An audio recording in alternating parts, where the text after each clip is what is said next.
All right, so this is a special episode, a special edition episode.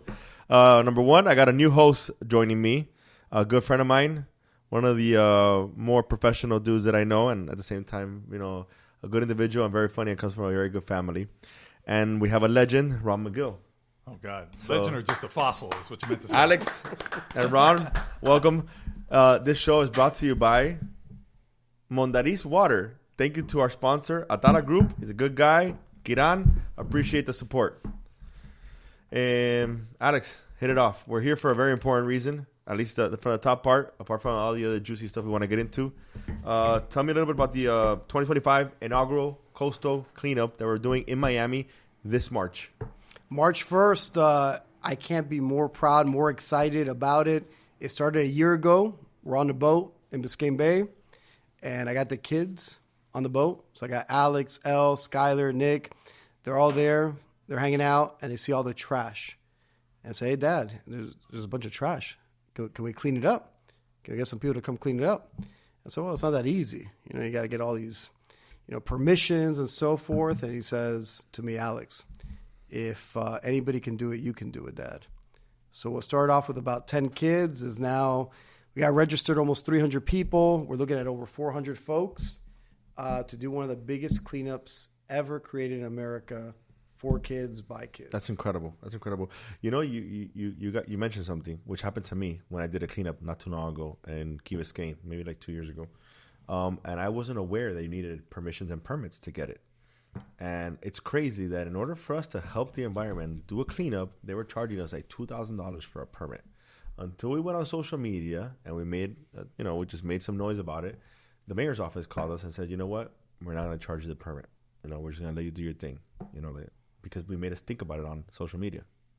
Wow. So how crazy is that? You need permits to clean. So how was that process for you? Was it simple or? I got very lucky. I got a buddy of mine, Mike Fernandez. He's with Waste Pro now. He handled a lot of logistics along with Lily with the chamber. And they were amazing. So they handle a lot of logistics. It's been pretty easy, pretty seamless. Really big thanks to Mike Fernandez with Waste Pro. But the kids, I got to tell you, for a whole year, imagine you got kids age 7 to 11 saying, we're going to go and fix Biscayne Bay. And nobody's taking them seriously. And the kids keep telling other kids, they keep, spreading the word. And then one day they say, you know what, Dad, I want to call Ron Magill. I said, you want to call Ron Magill? He says, yeah, I want to call Ron Magill. Enter Ron Magill. Enters Ron Magill, and then everything just works out. That's amazing. Ron, I know that this cleanup is going to be benefiting your foundation. You want to talk about conservation your endowment? Want to talk a little bit about that? Yeah, listen, I started work at the zoo 45 years ago. I started at the old Crandon Park Zoo on Key Biscayne, as a matter of fact. And I didn't come to work at the zoo to work for an attraction. My main reason for working at the zoo was to do things for conservation, to protect animals in the wild where they belong. I'll go as far as to say something that makes some people uncomfortable, especially my peers, when I say, in a perfect world, we wouldn't need any zoos. I would never, ever support taking an animal out of the wild and putting it into captivity unless you're saving that individual animal's life or you're saving the species. Now, zoos have done that. Zoos have been able to save things like the Arabian oryx, the California condor, black-footed ferret. These are species that would be extinct today were it not for zoos breeding them in captivity and releasing them back into the wild. But having said that, zoos cannot be spending millions of dollars building these exhibits, which are basically, let's be honest, they're big cages, okay? And not allocate a specific amount of money to protect those animals in the wild. Because if the zoo is the last place that we see these animals, then zoos have failed, and what should be their number one priority? That's to ensure that these animals can live in the wild where they belong. At the time, I didn't think my zoo was doing enough for that. We were spending millions and millions of dollars on new exhibits, and we weren't allocating anything to protect these animals in the wild. Yeah. So I said, I'm going to start my own endowment. An endowment where you collect money, you put it and invest it, because the other thing is sustainability. You have this project, you raise money for the project, and then you spend the money, and then you got to raise money for the next project. But I wanted to set up kind of like a pension plan, where you set up an endowment, you invest that money, and then you take the dividends from those investments and you use them for conservation. And that's what I did. I didn't know what I was doing in the beginning. I've never been a fundraiser. Listen, I'm a zookeeper at heart, okay? But because of working at the zoo for so long, I got to meet a lot of influential people, a lot of good people, people like Alex, who supported me. They said, listen, wait. And I've never asked for money. I'm not comfortable. I said, I can't do it. I'm not comfortable with that. But people like Alex, I never had to ask him. He says, I want to help you out. And made a donation. And people like him have donated to the point where I've now been able to raise close to $3 million. That's incredible. And every year I'm able to give away tens of thousands of dollars that can only be spent on protecting animals in the wild. Not a penny of that money can be spent at the zoo. It also provides scholarships for people who want to have a career in wildlife conservation for university. That's incredible. So, listen, for me, that's my legacy. My legacy, I don't want to be known as a guy who was on TV with animals or talking on the radio or stuff like that. I want to be known as a person who left something behind to protect this wild, these ecosystems for the future. At the end of the day, there's an old saying that says we've not inherited this earth from our parents, we're borrowing it from our kids. I like that one. So when I hear stories like Alex's kids saying, "Hey, Dad, we got to clean this ocean, we got to clean this beach," that shows us that we're doing something right. That we're planting a seed in these kids to make them care about it. And I'll tell you what, this young generation is much better than I was in that generation. I never heard about recycling. I drove a car that got like -7 miles to the gallon. I think it was a great hot rod. I was cool at the time, but you drive a car like that now, you're not cool anymore.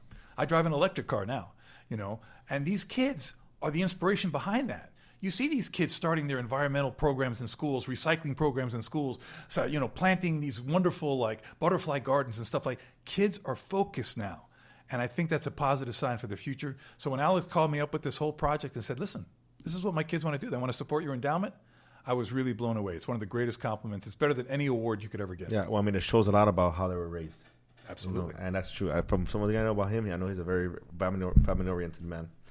You gave a lot of information there and things that I didn't really know about, as much. Is there a particular like species or animals that you try to conserve more, or how is it that you like approach that? I'm kind of curious to know. I certainly have a couple of animals that I have focused on in my life. People always, what's your favorite animal, Ron? And it's like asking you, what's your favorite kid? The politically correct thing would be, the last one I worked with. But in reality, there's a couple of animals that I've worked with in the wild. One was the harpy eagle. It's the most powerful bird of prey in the world. Wow. And I'll give you a quick story about that bird. I'd never seen a live one. I saw a dead one once at the Museum of Natural History in New York as a kid. And I always said to myself, my God, I'd love to see one of those things alive. It makes the bald eagle look like a pigeon. This thing is monstrous, big crest, massive, massive talons on it. And I married a woman who's of Panamanian descent. And I flew down to Panama to meet her family. And I heard that there were harpy eagles in the zoo there. And I went, oh my gosh, I can't believe this. I'm going to go see this. I'm going to see my first live harpy eagles. Go to the zoo. And it was one of the most bittersweet moments for me because I did see my first 2 live harpy eagles. Right. They were in a cage smaller than this office. And I'm thinking, this was so gut-wrenching for me. This is not what birds like this should be in. Yeah. And I went to the director of the zoo. I said, listen, we got to do something about this. He goes, we got no money. I go, who runs the money for this park? The mayor of Panama City. So I said, I'm going to write a letter to the mayor of Panama City. And people laughed at me, and I was kind of laughing at myself because I was doing this knee-jerk reaction because I was so ticked. I want to write a letter to the mayor. What the hell are you talking? You don't know what the hell you're doing, Ron. I wrote a letter. Lo and behold, the mayor called me up and invited me for breakfast. She was an amazing woman. And I said, Mayor, we got to do something for this bird. I mean, you can't keep him in this tiny little cage there. And, she was very smart. She looked at me, she says, Ron, I'm the mayor of Panama City. I've got to fill potholes. I've got to pick up garbage. I've got to take care of people in the city. If they find out I allocate more money for a bigger bird cage, when I'm not taking care of these other things, they'll crucify me as a politician. They voted me to take care of them. They don't really care about this wildlife because in Panama, they didn't really appreciate the wildlife that much. Yeah. I said, Madam Mayor, let me do it. Let me go out and raise the money on your behalf. And she said, I will. And in Latin America, it's great. They give you these fancy letters and they put these gold foils on it with ribbons and all this stuff. And I go, okay, and I did it. So the first thing I did was I met with the U.S. ambassador to Panama. And I sat down with the ambassador. I said, Mr. Ambassador, I need a list of all the major corporations doing business in Panama. Because Panama is a hub, a business hub. Yeah. And he gave me and I wrote letters to all of them. Because the bottom line is this. One thing I do know, I'm not the brightest bulb in the chandelier, but I do know corporations, they have to give away a certain amount of money, if for no other reason, just for tax breaks. Yeah. Okay? The challenge is how do you make them, convince them that you're the one that they should donate to? So I wrote these letters. In 1 week, I got a call from Sony Corporation. And Sony calls me up. Sony's based in all of Latin America, is based in Panama. They go, we're interested in this project you want to do about the harpy eagle. We'd like you to make a presentation to the president of Sony. I'll never forget it, Mr. Akihiko Kaji. And Mr. Kaji comes down, and I had to do this presentation. Make a long story short, I was able to get, in the end, it was close to $1 million from Sony. We built the greatest center for harpy eagles in the world in Panama. And more importantly, we started a program in Panama. When I started in Panama, nobody knew what a harpy eagle was. But I started a program, and I kind of modeled it after our bald eagle program. Take pride in this bird. This is an incredible bird that you have in your country that so many countries don't have. Take pride in it. I'm Hispanic. So I understand this machismo thing that goes on, because the Panamanians would tell me, well, we like the bald eagle. You guys got the bald eagle. I go, let me tell you something. You put a harp eagle in it with a bald eagle, it's going to kick its ass. And they go, ahora sí, okay, Harpy Eagle. Immediately with the Harpy Eagle people. So we built that center there, and to make a long story short, one of the greatest things I'm most proud of in my life is that on April 10th, 2003, in front of the Panamanian Congress, they passed a law officially declaring the Harpy Eagle the national bird of Panama. Wow. A bird that nobody even knew of. That's amazing. And amazing. They gave me a key to the city of Panama City. They changed all the police badges where they put Harpy Eagles on the top of the police badges. They gave me the first one, made me an honorary police officer for the National Police of Panama. And now when you fly down to Panama, you get off the plane in Tocumen Airport, and you'll see Harpy Eagles everywhere. And it's something that I started just me going down there saying, we got to do something. I should build a statue of you over there. I don't need any statues. Listen, but so it was big. Talking about that, I'm just curious here, if you want to step in any time, first a couple things, how does an animal, what does it take for an animal to be on the endangered species list? Well, that's a good question, because there are animals that are very low in numbers, and you think, oh my gosh, they're endangered. And they'll be listed as rare because their numbers remain constant. And they're at the limit of the habitat that's available to them. And the habitat's also very stable. It's not threatened, okay? And then you may have an animal that might have twice the number of those animals, and it's highly endangered. And the reason is because every year the population is going down further. The trend is going down. And they may live in a habitat that's very susceptible to natural disasters or to wiping out a population. That's why you see a lot of these island species that are endangered species, even though, 5,000 of them live on the island. That seems to be a pretty stable, but no, last year there were 7,000. The year before that, there were 10,000. And God forbid you have a tidal wave or you have an earthquake or something. You can wipe out an entire population that is kind of designated to one small area. So those would be endangered. And who puts them on that list? Is that like a group thing? Or that's something that's done by the U.S. Fish and Wildlife Service, and it has to go up, for a public vote. They have to do all kinds of studies on it. I mean, there's a lot of scientific data that goes behind it. But it basically has to demonstrate that, listen, every year the population is dropping, and if the trend continues, they're going to go extinct. And what are the typical reasons why a population of an animal would drop? Is it hunting, I suppose? No, you know what? That's one of the biggest misconceptions. And this is something I want to get across to people. People always ask me, they go, Ron, what do you think of hunters? Listen, I don't hunt myself, but the true hunter is one of the greatest conservationists you could ever imagine. And I'd be a hypocrite. Because, listen, I like to have a good damn steak, okay? I eat my prime rib. So what's the difference between that and the guy who goes out and shoots a deer and eats the deer? True. Because I don't see the cow being killed, okay? The fact is the cow's being killed. And the reality is, buddy, that cow probably didn't live as great a life and died not as well as that deer. 100%. Okay? So the deer hunter who goes out there, I have no problem with people go out there, hunt a deer, butcher that deer, put it in their freezer, eat it all year long. That's kind of a circle of life thing. Gotcha. And there are people who come to me all the time. They say, well, why aren't you a vegetarian? I don't firmly believe that we are meant to be vegetarians. I mean, we are what you call an omnivore. Yeah. Okay? And I just think we can do things humanely. Have you tried being a vegetarian before? No, I've tried it. It's terrible. A couple weeks. I played basketball. I played basketball in high school and at the University of Florida, and I can tell you that I did try it because I was all in that animal kill. Of course. And I broke fingers. My bones started breaking quicker. They didn't heal as quickly. And my doctor said, you need to get some animal protein into you, buddy. Especially that critical point in your life where you're growing, you're kind of building yourself up. So I realized, I needed to do it. Now, having said that, I really have cut down on my red meat. Yeah. And when I have red meat, I don't go to McDonald's. I don't go to Kentucky Fried Chicken. I don't go to these fast food places where I don't think they're kind of sourcing their food in a more humane way. I try to get grass-fed, free-roaming animals, that are humanely slaughtered. That's a hard oxymoron, right? Humanely slaughtered.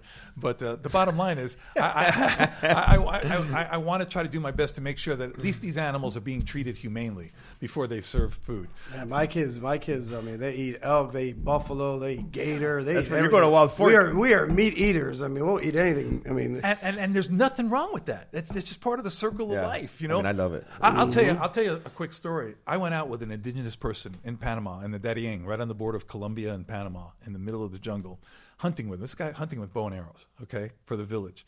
And he went and with an arrow, he killed a tapir, which is a big animal. It's a big animal.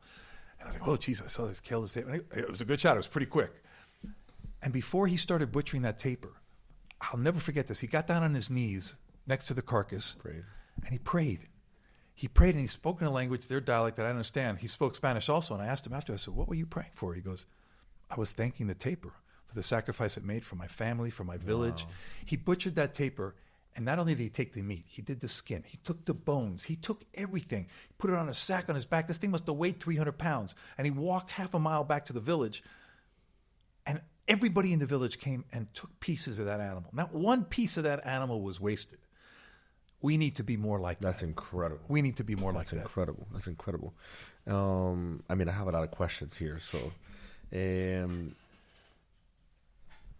continuing the trend of talking about the endangered species and the animals, what is your feeling? I mean, you're out there a lot. For 45 years, you've been out there. And I want to get your point of view on climate change. Like, I'm not out there as much. Brother, what do you think? It's here. Yeah. Okay, it's here. And anybody who denies it now is not being truthful to themselves. What I have seen in the last 10 years is amazing.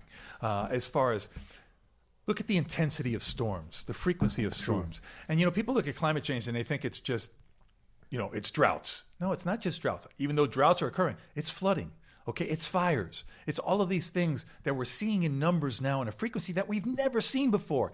And the cycles are changing. Yep. And when those cycles change, it's a domino effect. For instance, you have a drought season, or listen, when was the last time we had a hard winter here in Florida? I mean, a couple of weeks ago, it was a little tough. It was snowy up north in Jacksonville. That was crazy. I'm talking about down here in South Florida. Oh, South Florida? I mean, I haven't really felt anything. I remember as a kid, we had some pretty brutal winters. Oh, yeah? Okay, yeah. So that climate is changing. And in the 90s, you would wear leather jackets, you would wear like the turtlenecks and everything, yeah. I haven't felt that. I've never felt, and I'm 37, but... Yeah, well, you're half my age. So it's one of those things where I see the climate changing. I see flowers that bloom later, and because they're blooming later, they don't provide the nectar for things like the butterflies that are the pollinators. And then that domino effect happens, and all those systems collapse, and animals start to starve. Plants aren't propagating. We've got so many different issues directly connected to climate change. It is the single most natural catastrophic challenge that we have moving forward. And it's only going to get worse if we don't really start addressing it. And then to continue that line of questioning, we have overdevelopment that does cause problems in our natural habitats. Especially, I see stuff going further now into the Everglades. Yep. They keep trying to move that line. People are always saying they weren't going to touch the Everglades. Now they're always going to. They're going to do it. And then we had the situation with Miami Wild that you were spearheading for that not to happen with the water park over there.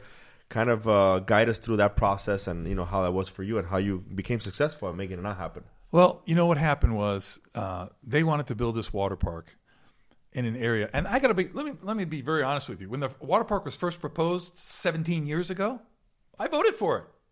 I said, "Oh, this is going to be great. It's great because it was in a parking lot area there adjacent to the forest. It's going to be great, no problem." And then we started doing all the research about the wildlife that lived in that forest and depended on that parking lot for survival, because at night the parking lot turned into their grocery store. That's where bats and animals would come out and feed. And you wouldn't think in Miami there's bats and stuff like that. Oh, no, but the single most endangered bat in the United States occurs here in South Florida. Wow. Yeah, the bonneted bat. So all of a sudden I start all this research. We can't do this. And they said, no, we're going to do it. And I said, we can't. And the zoo said, no, we're going to do this. The zoo director told me, no, Miami Wilds is going to be good for the zoo. I said, it's not. This is hypocrisy. We're trying to present ourselves as a conservation organization, and you're going to sell out to have this thing built on the single most critical habitat in Florida? No, I'm not going to do it. Well, you're forbidden from speaking on it. That's what they told me. I go, really? I'm forbidden from speaking on it? The worst thing they could have told you. I said, okay, listen, you can forbid me from speaking on it as Ron Magill from Zoo Miami, but you can't tell me what I can say as Ron Magill, private citizen. So I wrote a letter to the entire media platform expressing my opinion, and they're all going, oh my God, Ron Magill from the zoo speaking against the zoo right now. And of course, the media loves controversy here. So they wanted to interview. I said, you have to interview me after work at my house. I can't do anything because I've been forbidden, and I don't want to be subject to insubordination by the county. Okay? And how was that going into work? You want to know how? I'll tell you. This is the other thing that made me feel good. Everybody, my coworkers all came up to me and said, thank you. because they were afraid to do it because they're afraid of retribution. People say there's no retaliation. You know what? That's bullshit. Okay? Retaliation occurs in almost every workplace. I don't care what anybody says. It can take many different forms. They can, put you in a place you don't want to work, or they can start taking away certain responsibilities you have. There's all kinds of things that they can do to kind of disguise what retaliation is. But they can make your life miserable.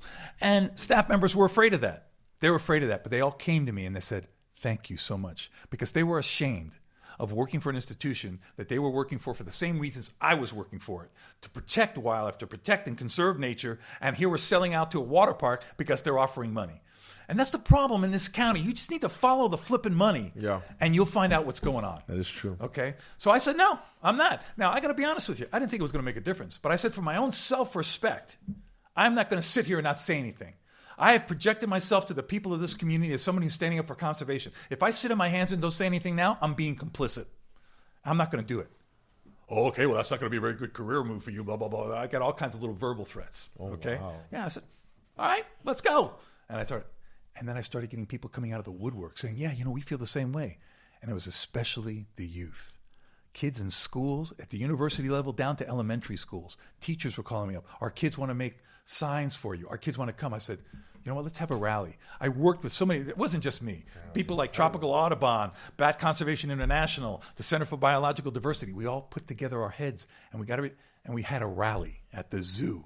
I pulled a permit to have a rally at the zoo, which they couldn't deny because we fit, if they denied the permit, it would be obvious that, we're trying to hide something. They couldn't deny it because we did everything right.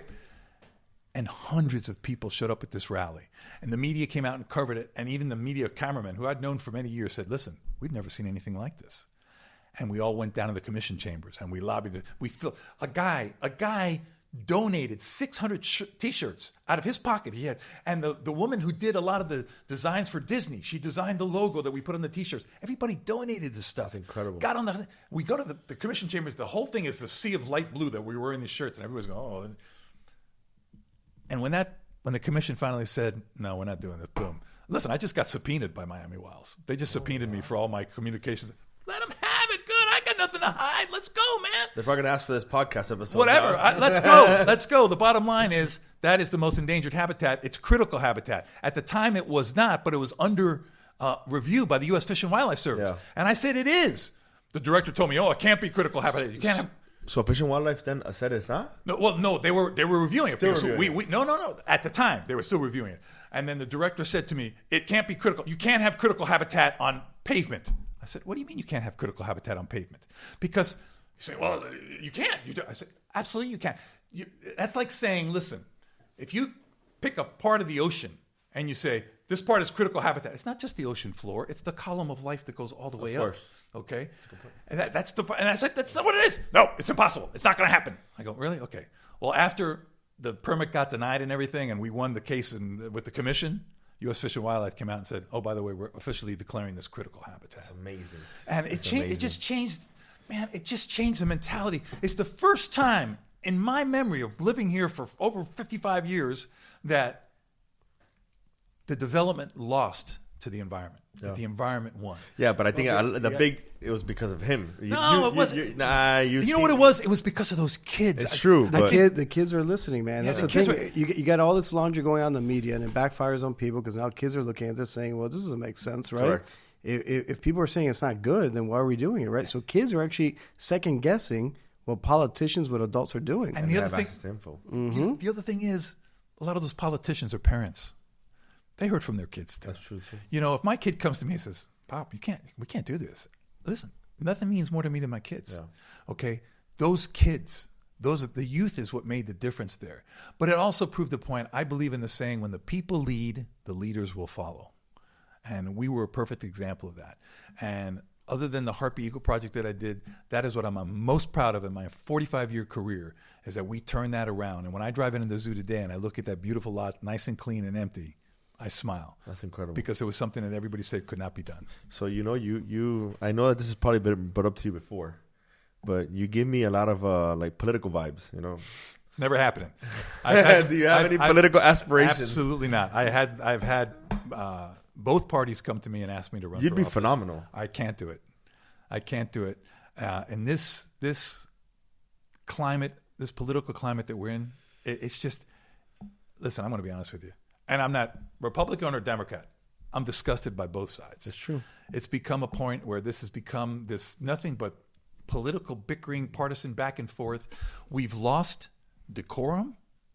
Okay, when we have one politician calling another politician the kind of names that I used to call my buddies in 5th and 6th grade, what have we digressed to, man? Yep. Okay, listen, I'm not naive. Behind closed doors, if you want to drop a bunch of F-bombs and do a bunch of things, that's fine.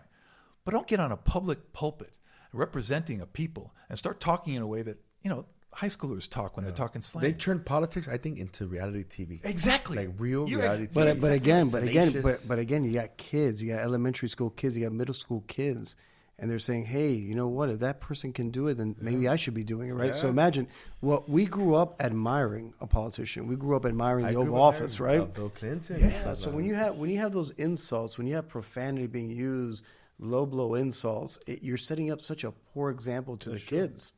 The kids are looking at this saying, they're scratching their heads saying, but I'm being told not to do that, and yet I'm seeing it on TV that it's okay. Is it okay or is it not okay? Is it okay to be a bully? Yeah. Is it okay to use profanity, right? So it's a bad message. Listen, one of the things that I hated most growing up is looking at somebody where their motto was, do what I say, not what I do. That's not how you lead. People really say that? Oh, I thought that was like a joke. Like, yeah. Do what I say, not what I do. Are you kidding me? Are you kidding me? Listen, and it's not just kids. People are just become rude. Yeah. People just become rude. But I'll tell you this. Like, I don't disagree with you. But I think the good people in the world are getting overshadowed by all that. Oh, I wholeheartedly agree with you. 100%. The reason why we started this was because of that. That was one of the main reasons. Because I would see the way people would speak about Miami in other pages and on social media, and it was like, Miami's terrible, Miami's this, just everything's bad about at least Miami. And I was like, man, I don't live a bad life. My friends don't live a bad life. And I was like, there's a lot of hardworking people here, people who build things, and I wanted to bring that to light. Nobody loves this city more than I do. I'm going to be honest with you. I've been offered some very nice, high-paying jobs, much higher than what I make now. For who? For what? I'm not going to mention names, but other zoos and other facilities have offered me big, high-paying jobs. And I said no. You can't leave us. I'm never leaving Miami. This is my heart and soul. Listen, I was offered years ago. I was offered my own show on Discovery, but I would have to move to L.A. Okay, and I said no, that's not happening. And it was that was years ago. It was a 6-figure contract. Yeah. I was a zookeeper. I was probably making $35,000 a year. Okay, but I told my wife, I said, you know what, no. And I'm glad I didn't, because, that whole television thing, you might get a show for a year and 2 years, then it's canceling and you're done. And then you're out in the cold. Ruin your life, too. You're out in the cold. Yeah. So I love this town. I love this city. And I believe there are many, many, many more good people than there are bad. On that topic on TV shows and stuff like that, I was a huge fan of Steve Irwin growing up, man. I kind of wanted to get your personal thoughts on him. Steve was a great guy. Did you ever get to meet him? I never met him.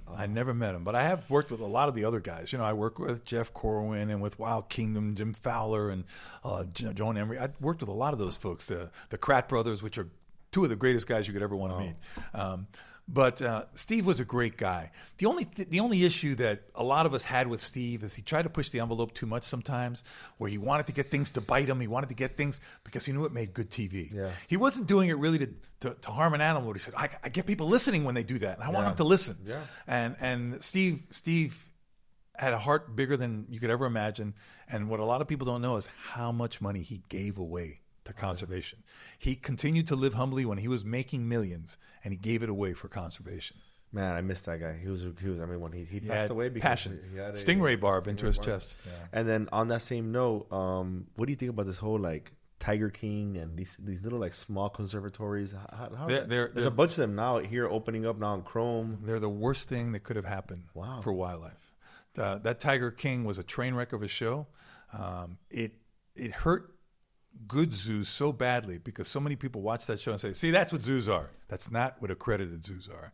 We would never, ever approve of the kind of things that guy was doing. That guy was just exploiting animals just for money, and unfortunately, you have to be able to decipher between a good accredited zoo by the Association of Zoos and Aquariums, which has a very high standard for accreditation, and a roadside attraction. And Florida is well known for many roadside attractions. You know, if you've got a place that you're going to and they're charging you $25 to hold a baby tiger to take a picture, that's bad news. That should be a huge red flag right there. And you think that is that dangerous for the clients, or not necessarily if they're taking a cub? What it is, it's dangerous for the animal because it's never going to grow up knowing what it's supposed to be. And once it becomes an adult, more often than not, they end up being euthanized because you can't introduce it into any normal atmosphere. But there's like a small wildlife location by the zoo. No, it's called it's like a small area there. No. You're talking about the Zoo Wildlife Foundation? The Zoo Wildlife Foundation. Yeah. That one. Yeah. Well, is that a good one, or? I mean, we can take this off. No. Look, I'm going to be honest with you.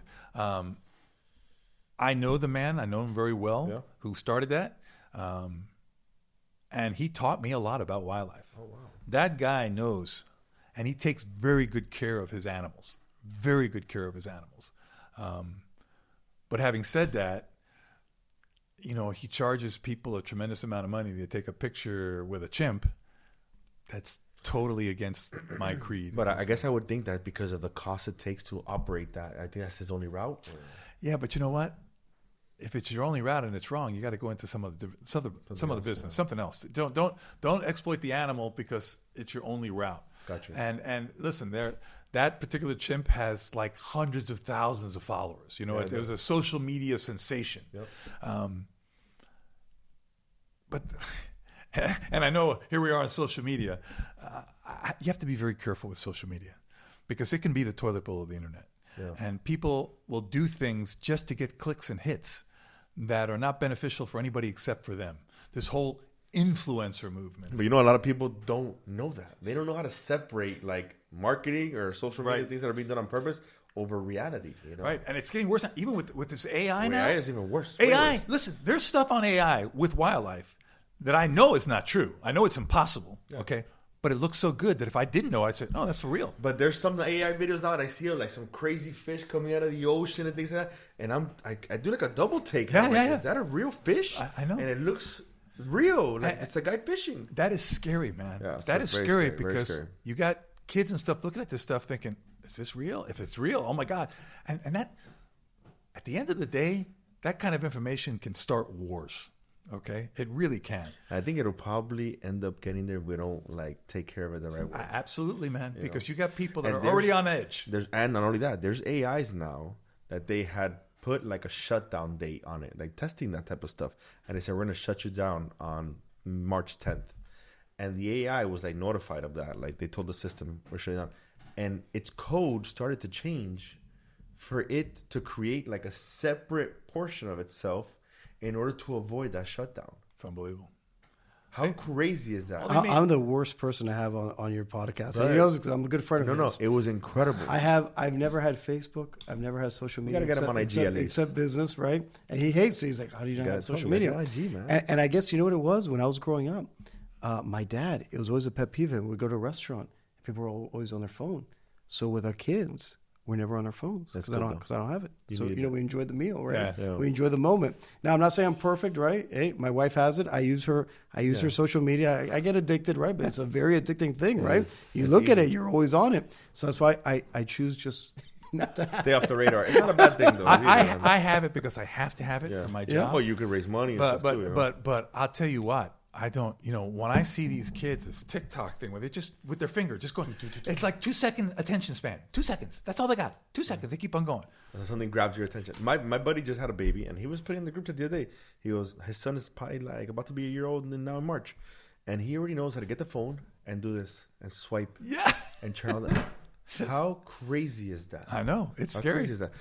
Stupid question, maybe, no such maybe thing. not, whatever. No such thing as a stupid question. Why did we change it? And I had an idea of why, but I remember when I was young, my father used to have a body shop by that area, and I always used to know it as Metro Zoo. Right. And then I guess I get older, from one moment to another, it's called Zoo Miami. Okay, let me tell you why. Remember, it used to be Dade County.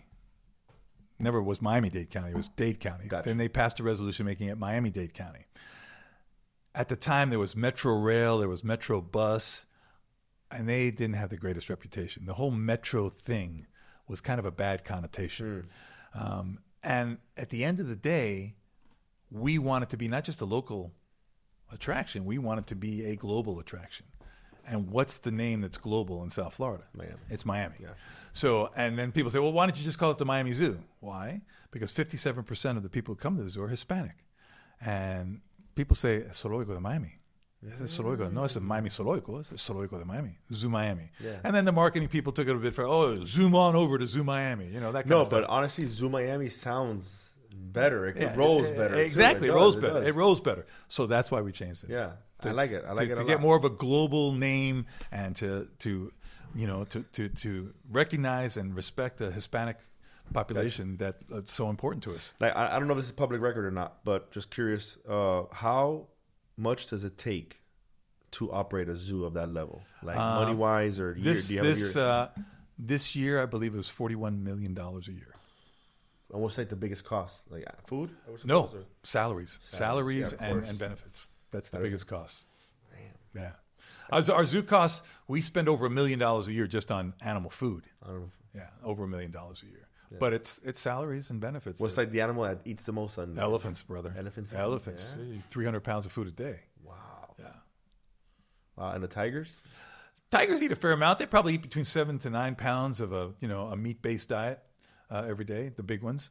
And they fast on Friday. We usually fast a lot of the big carnivores on a day, and we give them just big bones so they can chew on with teeth to keep their teeth healthy. What is a harpy eagle? Harpy eagle gets a rabbit probably every 4th or 5th day, something like that. Oh, wow. It's not that bad. Not that bad. And gorilla? Gorilla's an herbivore, so it eats fruits and vegetables and a lot of. There's a commercial diet. They call it monkey biscuits, even though gorillas aren't monkeys. But it's a primate diet. It's a commercial diet that they get. That's incredible. And a giraffe? Giraffe pellets, same thing, kind of what you feed a horse, the grain and the hay. And then on the giraffe feeding station, they get a lot of natural browse, leaves and carrots and things like that. And anaconda? Any kind of small mammal. But once a day or? Oh, no. Snakes and crocodiles, depending on the time of year, like if it's cold outside, might be once every 2 weeks. No way. Yeah. Oh, wow. I didn't know that. That's amazing. Yeah. I mean, that's pretty good information. Yeah. That's really good information. What drove you to be who you are today? Like prior to, were you always an animal lover? Ever since I was a little kid, I was born and raised in a small apartment in New York City. Parents, immigrant parents. Cuban. My mother's Colombian. Gotcha. My father's Cuban. We didn't have much, man. We had one 12-inch black and white television set that, 4 channels and had that extended bit antenna that broke, and then you put a coat hanger in it. We got better reception with the coat hanger. And there was a show on every Sunday night, right before the Wonderful World of Disney. It was called Mutual of Omaha's Wild Kingdom. That show was like going to church for me. I'd watch that show, and the co-host of that show was a gentleman named Jim Fowler. He was the guy that I saw him jumping out of helicopters and collaring caribou, careening down mountains and grabbing condors with one hand. I saw him catch a jaguar with a net in the Amazon. I said, that's the guy I want to be. I want to be that guy. And everybody told me, you out of your mind? You're some little kid in a little apartment in the middle of New York City and immigrant parents. Brother, you got to come up with plan B. Fortunately, my parents were always very supportive. Said, listen, my father always said, you got to live the dream. You have to follow that dream no matter what. So I did. And, my parents would bring me to the zoo and go into the Bronx Zoo. That's why I know the value of zoos, the importance of zoos, because the sad reality is most kids aren't going to be able to see an elephant in Africa or a jaguar in the Amazon or polar bear in the Arctic. But zoos provide those critical windows where you can get a kid connected. And that's what happened to me. I went to the Bronx Zoo and I went, oh, my God. And I looked at a lion face to face the first time. I went, oh, my God, I got to do something for these animals. I'm bonded to these animals. And that's what I did. I just stayed focused on it. I thought I would get into veterinary school, but my chemistry sucked. No matter how many tutors and how much I studied, so I wasn't going to get into veterinary school. You wouldn't think you need that much chemistry for chemistry is like the number one thing you need to get into vet school. So, not to sound like an idiot. No. So I realized that, and then I went into zoology and conservation, wildlife conservation. And I'm going to tell you a really quick story that is one of the most powerful stories of my life. My father was a carpenter. On the weekends, I'd go with him in the city and help him, carry the tools, the nails, the hammer, and hand it to him when he needed work. And I remember I was like 7, 8 years old, and we're leaving the city at night, going back after working during the weekend. And I remember going by, and all we saw were these big, those big movie star lights going up into the sky, and all these limousines parked in front of this big, beautiful building, red carpet, and I saw these people come out in tuxedos and these gowns. And I said, Bobby, what's going on there? I mean, what is that place? Met Gala? No, my father, I'll never forget, he said to me, he says, "Oh, that's the place where the famous and important people go." It was the Waldorf Astoria in New York, okay? Fast forward 45 years. And that guy, Jim Fowler, who I watched on television, he became one of my closest friends. I met him 38 years ago. He took me under his wing, and he became my big mentor. And we did television specials together. We did shows together. And then all of a sudden, I got a call from him from New York. He goes, "Ron, congratulations." I go, "Congratulations." He goes, "Yeah, the Explorers Club is going to be giving you a conservation award." I go, "Wow." I couldn't believe it. I was like going crazy. He goes, "Yeah, but you're going to have to fly up to New York to get it." I go, "Cool, great." I got up there and I go up to New York. The awards ceremony was in the Grand Ballroom of the Waldorf Astoria Hotel. Crazy. And I got to tell you something. I'll never forget. I walked out on stage with my childhood hero, Jim Fowler, next to me, giving me an award in the ballroom of the Waldorf Astoria, and I started crying. And Jim looked at me after we got off stage. He goes, "Ron, I knew this award was important to you, but man, I didn't think it was that important to you." And I said, "Jim," my dad had since passed away. I said, "Jim, my dad told me when I was 7 or 8 years old that this was the hotel that the famous and important people went to.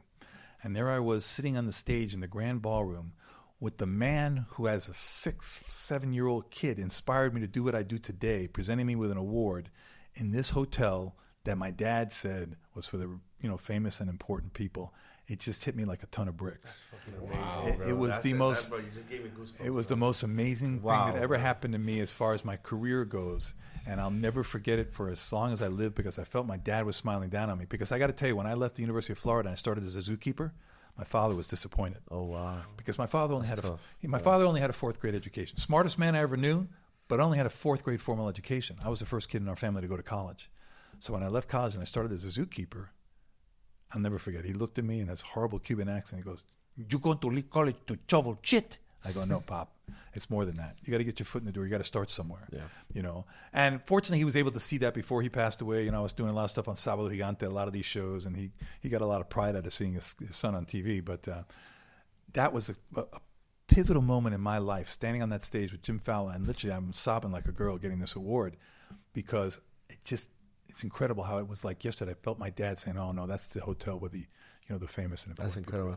I feel like you're one of those people that like the stars just align for them. I have been so lucky in my life. I can't even begin to tell you how lucky I've been. But you work for it. No, I never did. No? And I carry a chip on my shoulder because I don't think my dad worked. Yeah. My dad would come home. He'd ask me to help untie his boots and take his shoes off from working all day.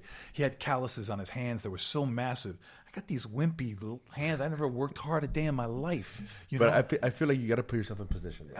You know what? My parents made such sacrifices for me and my sister. So I carry that same chip today, because people come up to me. We live in a fairly shallow society. People see you on TV, they hear you on the radio, and they think you're important. I'm really not that important anymore.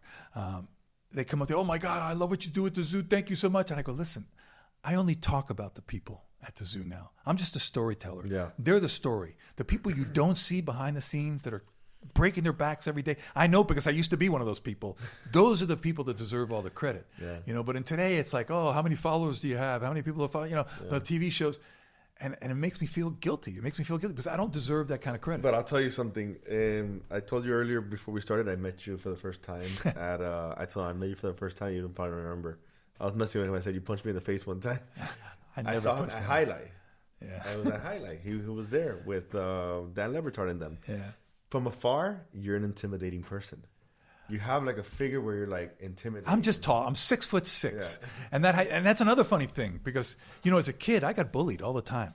They call me. I went to a school in New York that with no Hispanics, and my first language was Spanish. And they'd call me Spick. They'd call me all kinds of names. They call me Lurch and Frankenstein. I got bullied a lot. It was tough for me.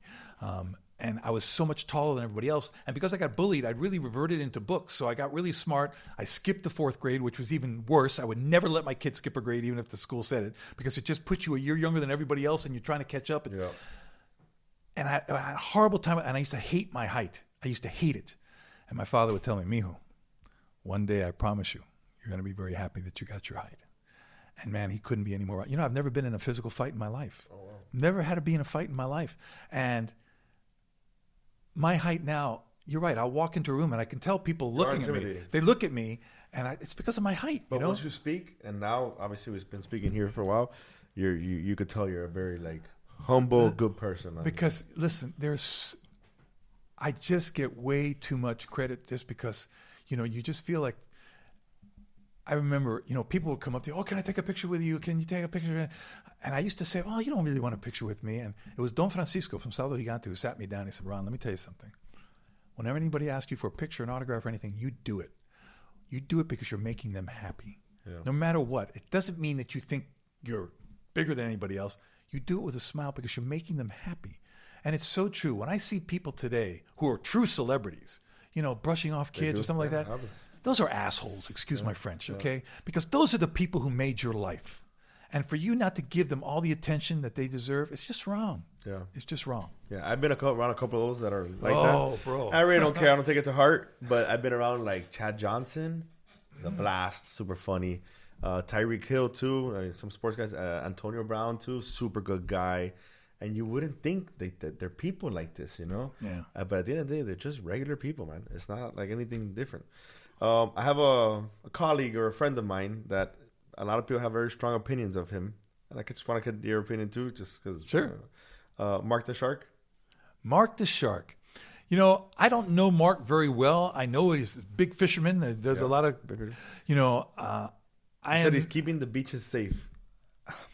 I disagree with that. Okay. I disagree. He said there's a lot of sharks out there that people don't think there are a ton of sharks out there. In Miami Beach. And in Miami, there are a ton of sharks. I've been up in a helicopter going down along Miami Beach and along Crandon Park. And, 100 yards offshore, I've seen 30, 40 sharks just swimming around. Okay. And that's a common thing. But the point is, even without Mark the Shark taking those sharks out, they're not doing anything. Okay. They're not doing anything at all. I've swam there with the kids. I just got back from the Galapagos, okay, where I'm swimming down, and above me there were like 3 or 4 big hammerheads circling. Did nothing to me. Nothing to me. I've swam with sharks on so many different occasions.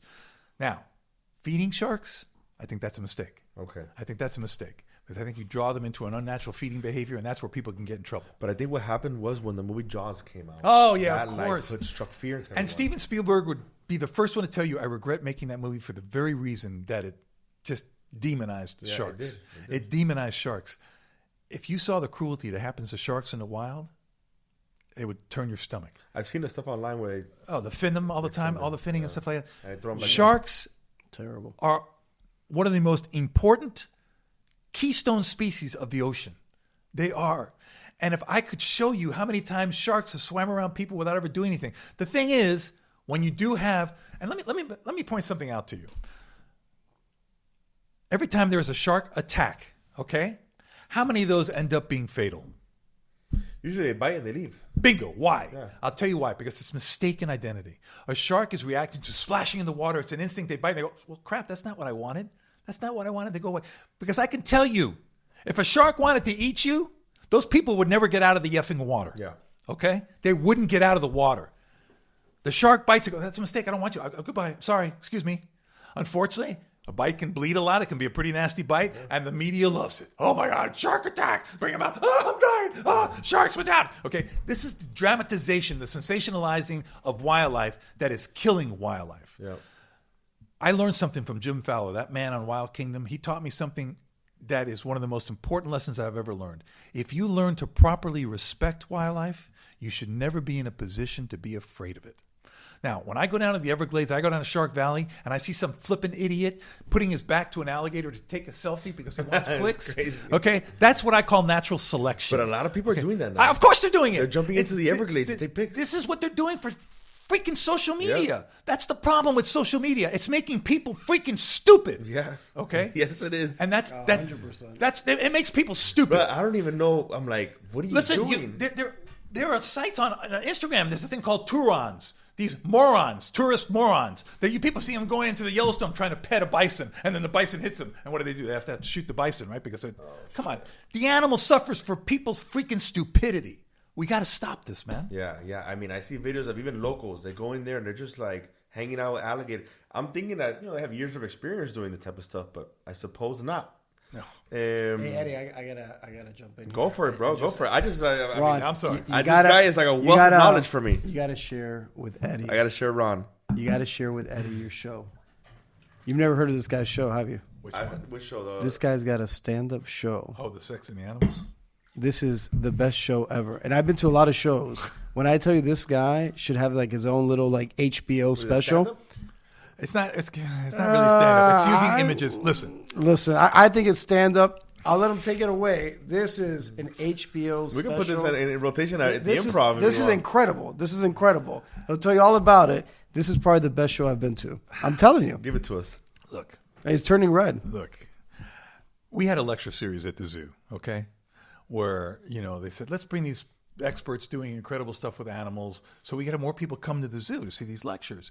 There was I'll give you an example. There was this guy, I'm not going to mention any names. He's living in a rainforest for 5 years by himself doing these incredible studies. We read his papers. We said, this guy's doing some great work. Let's fly him up and let's have him do a lecture, we flew him up. We put him on stage. All these people come to listen to him lecture. He starts lecturing and we realize why this guy's been by himself in a freaking rainforest for 5 years, because he was just the most boring piece of crap I've ever heard listen. Yeah. He was brilliant, but his storytelling ability sucked. Yeah. He's like, and we watched the frog for 5 hours on the branch. It breathed about 10 times per minute. And I'm like, oh my God, I'm freaking dying. Yeah. So anyway, the director comes to me and goes, hey, Ron, listen, you seem to like people. You seem to be a good storyteller. Can you come up with a talk that's going to be more, attractive to the general public? I go, listen, I know what the general public wants to see, but I don't know how the board's going to feel about it, because we have a board of directors and we're a family attraction, okay? I go, this is what I want to do. I want to do Sex and the Animals, because if you go to the zoo on any given day and everybody in the zoo is in front of one exhibit, they're looking over each other's shoulder to see what's happening on the exhibit. I'll tell you what's happening on the exhibit. Animals are humping their eyes off, okay? And people love to watch that stuff. Now, it's the hypocrisy of the human nature, because you and I probably wouldn't want to be caught dead in an adult bookstore. Damn right. Okay, we don't want to be caught dead in an adult bookstore. But a lot of people look at them. But I remember. I give you a classic example. My grandmother would be watching these novelas. Kissing it, and I'd be in the room and she'd go, and she knows I'm in the room, so she's trying to put up the image. She's going, I'm so glad I'm on my way out of this world. I go, hey, listen, Nana, let me just change the channel. Don't you touch that channel, okay? It's like I tell the audience when they're out there, I go, look, guys, let's be honest with ourselves. If we're going through the satellite TV, we're home by ourselves, nobody's there, and by some mistake, that channel comes up and it's clear, how many of you are going to go, and change it right away? No, hell no. Okay, you're all going to be doing that RCA dog thing, looking at it, right? Because it's human nature. It is. So at the zoo, when animals are having sex, this animal has the freaking elephant comes out with a 5-foot erection. People can look at it, and they're not going to be labeled because they're at the zoo. We didn't come here to look, but it's here, so I can look at it and they're curious. Yeah. So I said, I want to come up with this. And I would photograph animals having sex. I mean, I got in positions. Way. Oh, yeah. That's awesome. Hardcore intercourse with animals, all big erect penises, the whole 9 yards. And I did a story, and I compared it to humans. I said, listen, you think you're stud muffin? Look at this guy right here. So we did it using humor, but everything was factual. And it was it is the most popular lecture ever given to the zoo. It sold out. It sold out every year. How often do you do it? I only did it once a year, and I stopped doing it 5 years ago. Dang, I took it out on top. Can we bring that back? It was amazing. It was amazing. I took it out. You got to hear about the walrus. Yeah, and the walrus, I bring up. Walrus has the biggest penis bone in the world. It looks like a little baseball bat. And I pass it around. People love to hold it and shit. So anyway, so listen, I came up with that because I said, this is what people want to see. Now, I don't use any bad language. I don't curse. I don't do anything. That sounds very entertaining. But it is. Yeah. And people laugh because I say, listen, I start out the talk and I say, listen, these are going to be some very graphic images I'm going to show you. But the bottom line is this. You're going to see things that you either have done or you thought about doing, but you thought it was maybe a little too weird, maybe not natural. The bottom line is animals can teach us a lot. You know why? Because animals don't care about the size of things. They don't care about the frequency of things. They don't care about the duration of things. If it feels good, they freaking do it. Yeah. And that's why, they don't watch Dr. Phil or Oprah or all these stupid shows that put ideas in people's head of what we're supposed to do, what we're supposed to live up to. They do what they feel naturally. That's why I learn from animals every single day by watching them. But I think you should have like an exhibit at the Art Basel or something like that, man. Like you're really onto something. I don't think anybody else does that. Or at least at Coconut Grove Arts Festival. Why haven't you done it? Why did you stop doing it? I don't know. Oh, I stopped doing it because I wanted to go out on top, and I didn't want on my gravestone the guy who talked about sex and animals. Big penises. Yeah, exactly. So I think you have something there, though, man. I think I'm actually going to be doing it in April, a condensed part of it for Dan Lebertard for a special domino tournament he's doing. That's amazing, man. I mean, you could do a lot of things. You can sell that for the. Can we sign up for this to get money for that? Listen, I had actually a television HBO approached me about doing a 1 hour special type thing. So we'll see. I think you should. It sounds super interesting. You should do it. We'll see. You should share it with the world. We'll see. I'm sorry, I'm talking your ear off. I mean, I love it. This is what I like. I mean, I don't say anything as special as you. You're the king here. I know that you had mentioned earlier that the zoo transferred from Crandon Park. Mm-hmm. I've heard stories kind of about that. I know when you go to Crandon Park, they have some signage that mentions that in the past and things like that. Yeah, it's now a botanical garden, but it's the old stomping grounds of the zoo. And I got to tell you something. I want to be honest with you guys. When I started there, I was 20 years old. You were at Crandon Park okay. Because this zoo wasn't built yet. Metro Zoo wasn't built yet. So I started there at 20 years old. It's the greatest gig I ever had because all the girls in the bikinis would come. And I'd just be raking the same spot forever, watching all these beautiful women just come walking by. I think it's the most politically incorrect thing I can say, but I'm being honest with you. I don't blame you. I'm being honest with you.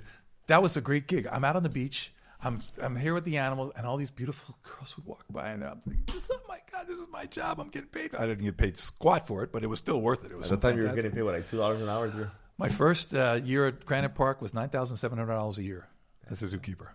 $9,700 a year. 1980. $800 a month, more or less. $800. Yeah, that's what it was. $200 a week. $200. That's crazy, man. That's what it was. That's crazy. Starting salary. How time has changed. You can't do nothing with that now.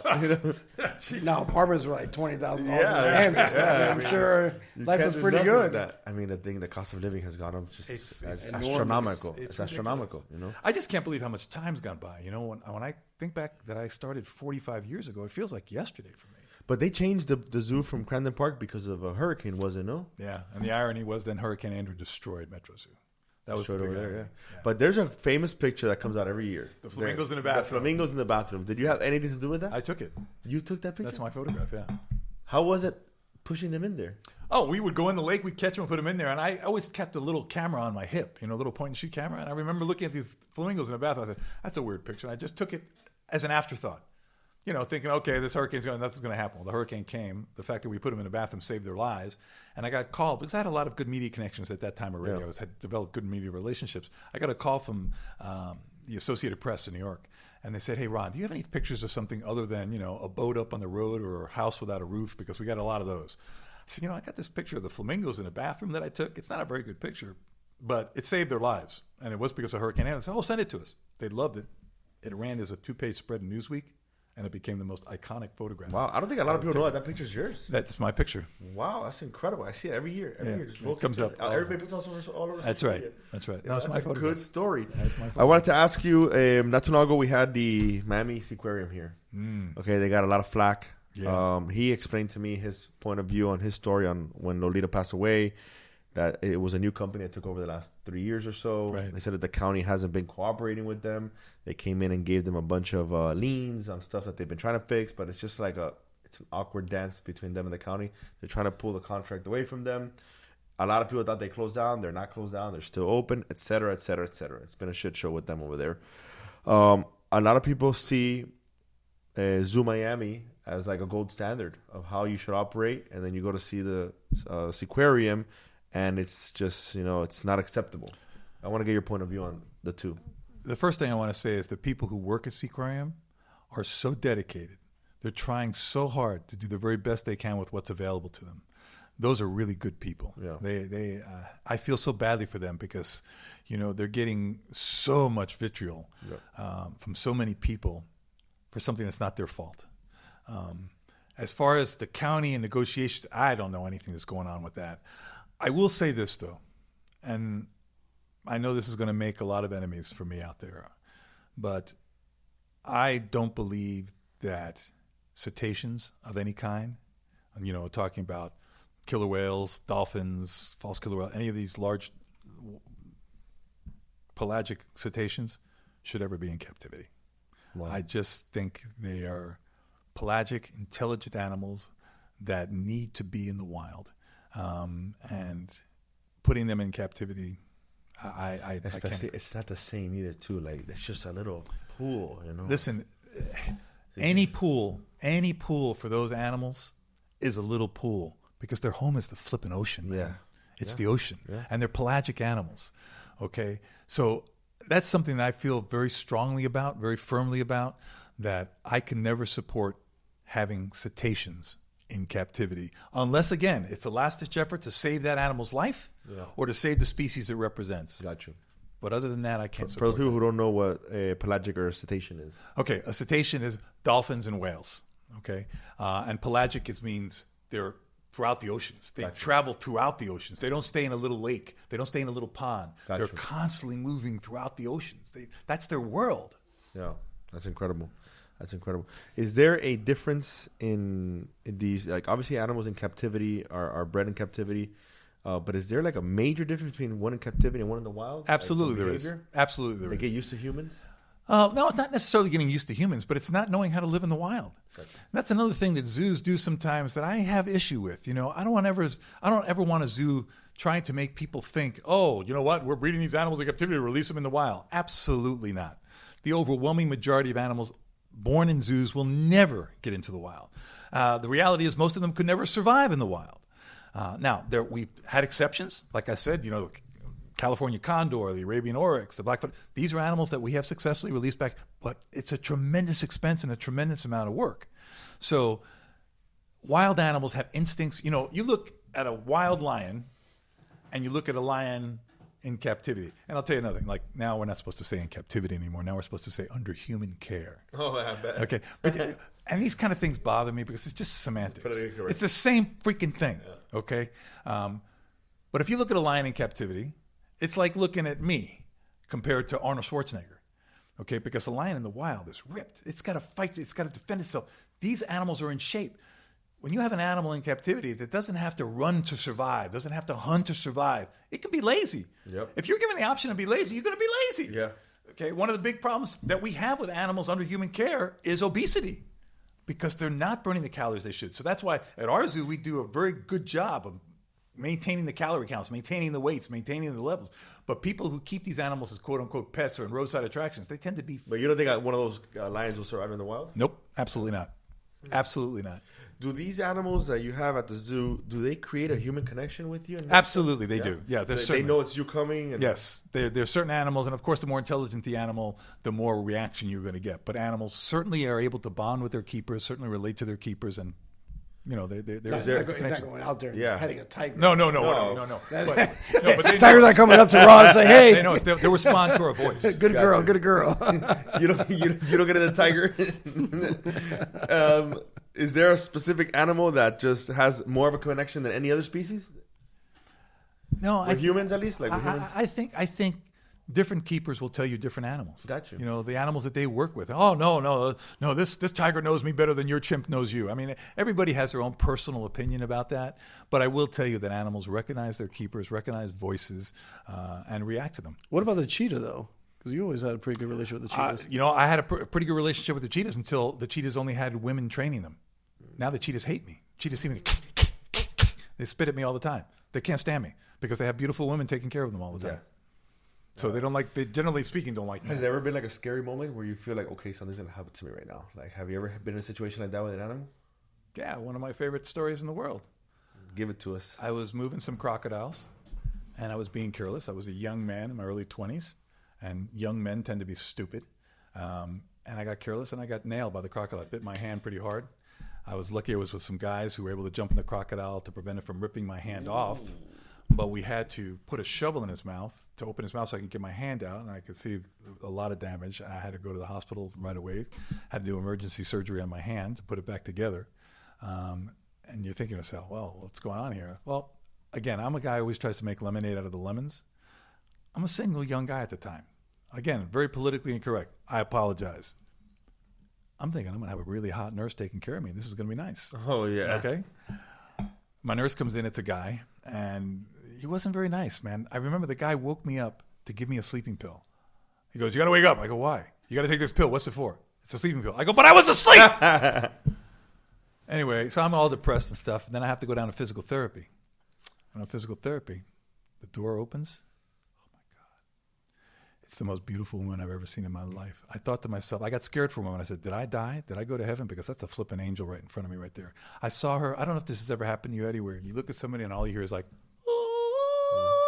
My wife, when she started working with Yeah, us. that happened with me with Ellie. Every day with Ellie. okay, that's what happened to me. And I went, oh my God. She came up to me. She goes, hi, I'm going to be part of your therapy team. And I just went, thank you, God. And I married her a year later. And we're married 37 years That's now, a man. great story. That's beautiful. Yeah. That's beautiful. I would never have met my wife had it not been the crocodile So biting being me. stupid ended up. There you go. It's a good reason for every bad thing that happens, man. That's amazing. Now, disclaimer: nobody should go out and get bitten by By a crocodile. crocodile. Yeah, I hope not. It's not going to happen. Listen, it was a real pleasure to have you here. Pleasure's all mine. Thank you for the I don't know opportunity. if you want to talk a little bit more about the beach cleanup. Give it like a last. That's what we're here for. That beach cleanup. These kids, Let's man, go. they are being the role models. They are setting the example for us as adults to follow. I hope they can inspire people because that to me is a hope for the future. Yeah. Those kids give me such positive vibes about the future. People always talking gloom and doom. I got another approach. I really think things are going to be better because I think this young generation is much better equipped and much more focused on the things that are important. And when is it? And where is it going to be at? And how can they sign up? So March 1st, at this point, you can register right there, same day. We're giving out to the first 250 folks UV shirts. It's amazing. What location is it at? It's going to be Crandon Park in Key Biscayne, Shelter 12. All the supplies are there. You don't have to bring anything. Registrations from 7 to 8 a.m., 8 to 11 to clean up. And from what I hear, we will have so many people that now the folks at the county actually want us to do this on a more regular basis. So I'm excited. And Very people excited. can go and they're going to be able to take a picture of Ron? You know, I don't know. I'll be there. I don't know. I'll be there. I'll be there too. Yeah, a lot yeah. of people are going to be there. Those beach cleanups are fun.